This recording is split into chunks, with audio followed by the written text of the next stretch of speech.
آج ہم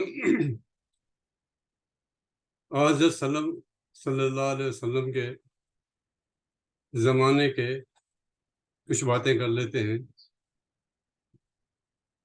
شمالی حجاز صوبے میں، شمالی حجاز عرب میں ایک رہزنوں کا قبیلہ تھا جن کا پیشہ ہی لوٹ مار اور ظلم زیادتی تھا۔ باقی قبائل جو صحرائے عرب کے تھے وہ ان سے سخت نفرت کرتے تھے۔ کیوں کہ کچھ اصول تھے، ضابطے تھے جن کی سارے عرب قبائل احترام کرتے تھے، لیکن یہ قبیلہ نہ کرتا تھا۔ اس قبیلے کا نام تھا غفار یا غفاری، دوسرے الفاظ میں رہزن قبیلہ یا ڈاکو قبیلہ۔ کچھ اصول یہ تھے کہ ماہ حرام کے 4 مہینوں میں کوئی لوٹ مار نہیں ہوگی، کسی قافلے کو لوٹا نہیں جائے گا، کہیں کچھ نہیں ہوگا، یا وہ شخص یا اشخاص جو کعبے کی زیارت کو نیت جاتے ہیں کسی بھی مہینے میں سال کے، ان کو نہیں لوٹا جائے گا۔ کسی بھی لوٹ مار میں کسی بھی قافلے کو یا قبیلے کو کوشش کی جائے گی کہ انسانی جان کا ضیاع نہ ہو، خواہ مردوں کا ہو۔ عورتوں اور بچوں کا تو ناقابل معافی تھا، بالکل ہی تصور نہیں تھا۔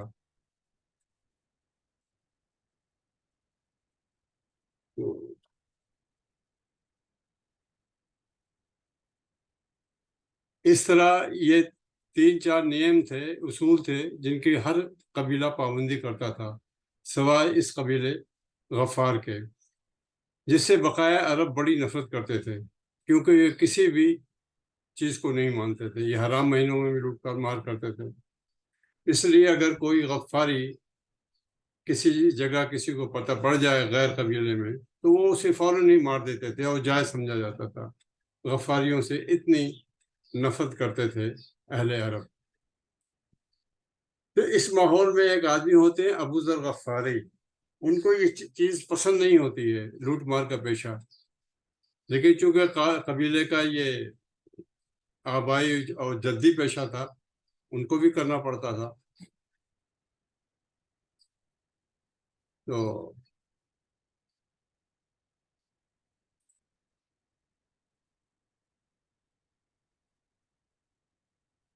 ان کو بھی کرنا پڑتا تھا۔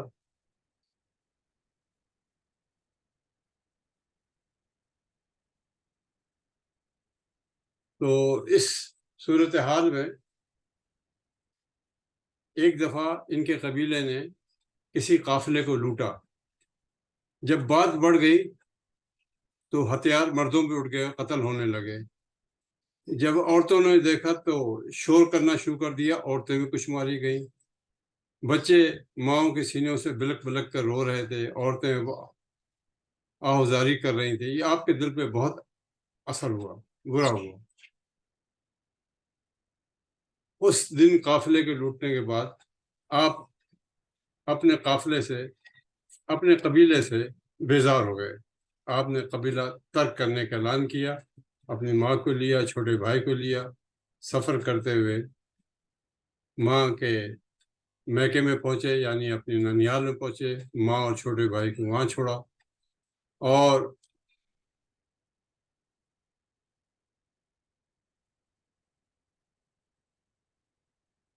خود سچ یا حقیقت کی تلاشی متلاشی لگے۔ ان کو سمجھ نہیں آتا تھا کہ میں کیا کروں، کیونکہ قبیلے کے پیشے سے مطمئن نہیں تھے، رہزنی اور ڈکیتی سے۔ پھر ان کا قبیلہ کسی اصول کی پرواہ بھی نہیں کرتا تھا۔ تو مہینوں یہ چلتے رہے، کبھی عربستان میں گھومتے رہے، جڑی بوٹی سے اپنا پیٹ بھرتے رہے۔ بعض لوگوں کو حیرانی ہوگی، لیکن یہ حقیقت ہے کہ تیل نکلنے کے بعد تیل ساز کمپنیوں نے پانی کی پائپ لائن بھی بچھا دی تاکہ وہاں پہ صحرا میں جو عرب رہتے ہوں وہ پانی بھی حاصل کر سکیں۔ تو وہاں کھجور کے درخت آج نظر آتے ہیں، لیکن حضرت صلی اللہ علیہ وسلم کے زمانے میں ایسا نہ تھا۔ کھجور کے درخت بھی شاذ و نادر ساحلی علاقوں میں یا اونچے علاقوں میں جہاں بارش ہوتی تھی وہاں ہوتے تھے۔ بیچ کا صحرا عرب بالکل خالی تھا، بارش وہاں ہوتی نہیں تھی، لہذا وہاں درخت ہوتے نہیں تھے، صرف ان کے پاس اونٹنی ہوتی تھی جس کا دودھ پی سکیں۔ اونٹنی بھی صحرائے عرب میں اپنے عرب باشندوں کی طرح تھی، 10 دن تک کھائے پیے بغیر وہ چل سکتی ہے، وہ چل سکتا ہے۔ ہر دوسرے دن 2 دن کے بعد صرف اونٹ کو یہ ہوتا ہے کہ اس کو آزاد کر دیا جائے تاکہ ادھر ادھر وہ نباتات جاڑیوں بوٹیوں کو کھا کے اپنا پیٹ بھر سکے، اور کچھ اونٹ کو نہیں چاہیے تھی۔ تو لہذا جو صحرائے عرب کے بیچ میں لوگ رہتے تھے تو وہ تو اونٹنیوں کو دودھ پہ زندہ تھے، 2 وقت دودھ پی کے زندہ تھے۔ اسی طرح جو شہر میں لوگ تھے تو ان کو کھجور میسر آ جاتی تھی، لیکن گندم کی روٹی تب بھی مہنگی تھی۔ حساب لگایا گیا ہے کہ جس وقت 150 درہم میں، 150 سے لے کر 200 درہم میں غلام مل جاتا تھا، اور غلام بھی اپنی عمر کے لحاظ سے، طاقت کے لحاظ سے، خوبصورتی کے لحاظ سے، قد وغیرہ کے لحاظ سے قیمت مقرر ہوتی تھی۔ تو اس 150 درہم سے لے کے 200 درہم میں جب غلام ملتا تھا تو صرف ایک روٹی 6 درہم کی ملتی تھی۔ لہذا روٹی، گندم کی روٹی یہ تھی اہل عرب کے عمرہ کی خوراک تھی، ورنہ عام آدمی، مڈل ایج آدمی، یہ سب لوگ اسی پہ گزارا کرتے تھے، کھجور کے اوپر، جو تھوڑی بہت ساحلی علاقوں سے یا بارش والے علاقوں سے ان کو میسر تھی۔ تو یہ پھرتے رہے بغیر کھائے پیے مہینوں، حق کی تلاش میں حضرت ابو ذر غفاری بیابان میں، صحرا میں پھرتے رہے۔ پھر ان کو کچھ عرصہ بعد خیال آیا کہ مکہ جاؤں، مکہ جو اس وقت بھی سینٹرل شہر تھا۔ آپ مکہ میں آئے، کسی کو جانتے نہیں تھے، خانہ کعبہ میں آ کے پڑھ رہے۔ یہی انہوں نے پہلی دفعہ حضرت صلی اللہ علیہ وسلم کا نام سنا اور آپ کا پیغام سنا کہ خانہ کعبہ میں جتنے بت رکھے ہیں ان کی پوجا مت کرو، بلکہ صرف ایک اندیکھے اللہ کی عبادت کرو۔ دوسری یہ کہ برے کاموں کو چھوڑ دو۔ تیسری یہ کہ غریبوں کو تنگ مت کرو، غریب مجبور لوگوں کی مدد کرو، ان کو تنگ مت کرو۔ آپ کے دل میں شوق ہوا کہ میں ان سے ملاقات کروں، اس شخص سے جو ایسا پیغام دے رہا ہے۔ تو آپ نے ایک راہگیر سے پوچھا کہ حضرت صلی اللہ علیہ وسلم کا گھر کدھر ہے؟ اس نے پوچھا تم محمد کا نام پوچھتے ہو صلی اللہ علیہ وسلم؟ آپ نے کہا جی۔ اس نے شور بچانا شروع کر دیا، لوگوں آؤ پکڑو، یہ مسلمان ہاتھ آیا بہت عرصے کے بعد۔ آپ ڈر گئے، لوگوں کو دوڑتے ہوئے دیکھا، اپنی طرف بھاگے، لوگوں نے ان پہ اینٹ پتھراؤ کرنا شروع کیا، اتنا پتھراؤ کیا اپنی تئیں ان کو مار ڈالا، اپنے تئیں ان کو مار ڈالا۔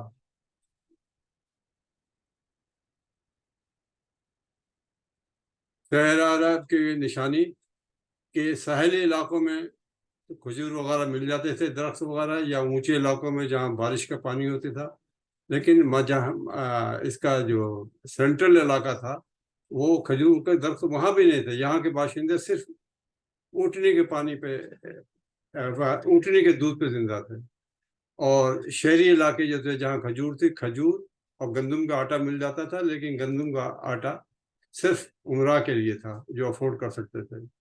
حضرت وسلم کے لیے مشہور ہے کہ آپ نے زندگی میں کبھی 2 چیزیں ساتھ نہ کھائیں۔ اگر آپ نے گندم کا روٹی کھائی تو کھجور نہ کھائی، اگر کھجور کھا لی تو پھر گندم کی روٹی نہ کھائی، کیونکہ وہ اس کو اسراف کہتے تھے۔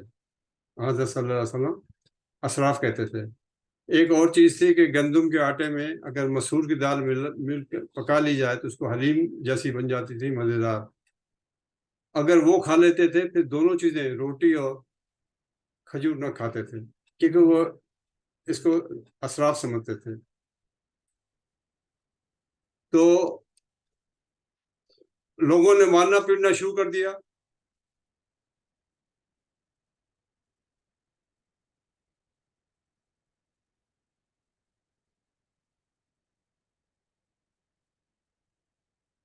اب لوگوں نے اتنا مارا پیٹا ان کو کہ ان کے جسم سے خون بنے لگا، لہو لہال، غش کھا کے گر پڑے۔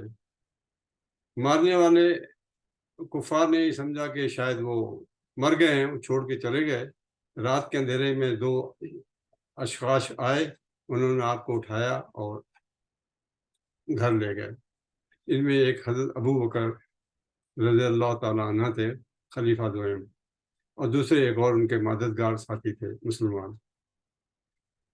وہ سمجھے تھے کہ یہ مسلمان ہوں گے. حضرت ابو ذر غفاری پوچھا تم کون ہو؟ انہوں نے کہا میں غفاری ہوں, اور رہزن کو بتا دیا. ان کا اچھا. حضرت سلم کے پاس لے گئے. انہوں نے کہا کہ یا رسول اللہ, ہم سمجھے تھے کہ یہ مسلمان ہیں, آپ سے ملنا چاہتے تھے. انہوں نے آپ کا پتہ پوچھا تو ان کے ساتھ بدسلوکی ہوئی, اور اب یہ کیفیت یہ ہے کہ یہ یہاں پہ آ گئے ہیں خانہ کعبہ میں, اور آپ کا پتہ پوچھ رہے تھے. یہ ہوا تو حضرت سلم نے ان سے پوچھا کہ تم نے قبیلہ کیوں چھوڑا؟ آپ نے بتایا قبیلے کے برے کاموں کی وجہ سے, چوری ڈکیتی. آپ جانتے تھے حضرت سلم نے اتنے سفر کیے تھے روم اور فلسطین کے, شام کے اور فلسطین کے,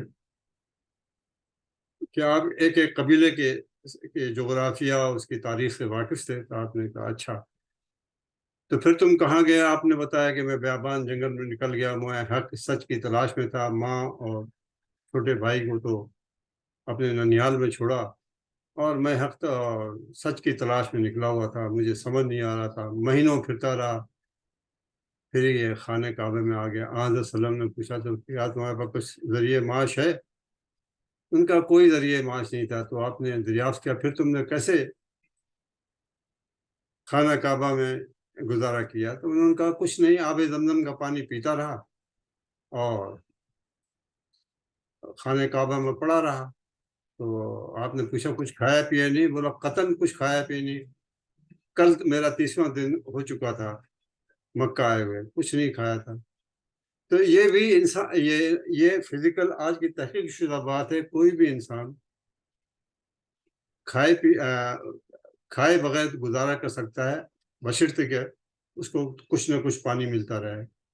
30 دن میں ظاہر ہے اگر کھانا پینا نہیں ملے گا تو اس کا وزن بہت کم ہو جائے گا, لیکن چربی جو فالتو اس کی گھل جائے گی, زندہ رہے گا. آپ نے کہا کہ اچھا. آپ نے ان کو مسلمان کر لیا, یہ جانتے ہوئے کہ غفاری ہیں. لیکن جب انہوں نے کہا کہ میں توبہ کرتا ہوں, میرا قبیلے کے افعال سے کوئی تعلق نہیں, اب میں مسلمان ہوں گا, کوئی قتل ڈاکہ زنی رہزنی نہیں کروں گا, تو آپ نے مسلمان کر دیا. اس میں ایک اسلام کا یہ مقصد تھا کہ اسلام میں ہر آدمی آ سکتا ہے, چاہے بدترین شخص کیوں نہ ہو. جیسے ان کا قبیلہ پورے صحرائے عرب میں جائز تھا کہ اس کے کسی بھی فرد کو مار دیا جائے, لیکن آپ نے ان کو کہا ٹھیک ہے تم مسلمانوں کے مسلمان ہو گئے ہو, پچھلے باتوں سے نہیں. آپ پھر بعد میں اتنے بڑے اسلام کے صدر اول کے, اسلام کے لیڈر بنے کہ آپ کا پورا قبیلہ آپ کے ہاتھوں مسلمان ہوا اور رہزنی ترک کر دی. دوسرا ایک اور اس واقعے سے سبق ملتا ہے کہ حضرت سلم سے مکہ میں ان دونوں اتنی دشمنی تھی کہ آپ کا صرف پوچھنے سے ہی کہ حضرت محمد کا گھر کدھر ہے صلی اللہ علیہ وسلم, تو بس وہ مکہ کے جو مشرک اور کافر تھے ناراض ہو جاتے تھے کہ یہ مسلمان ہے یا مسلمان ہونا چاہتا ہے, بس وہ مارنا پیٹنا اور ایذا دینا شروع ہو جاتے تھے. یہ تھے حضرت ابو ذر غفاری, صدر اول کے مسلمان. تو میں نے کہا آپ سے یہ ہسٹری شیئر کروں. ویڈیو کو لائک کریں, سبسکرائب کریں اور شیئر کریں. شکریہ.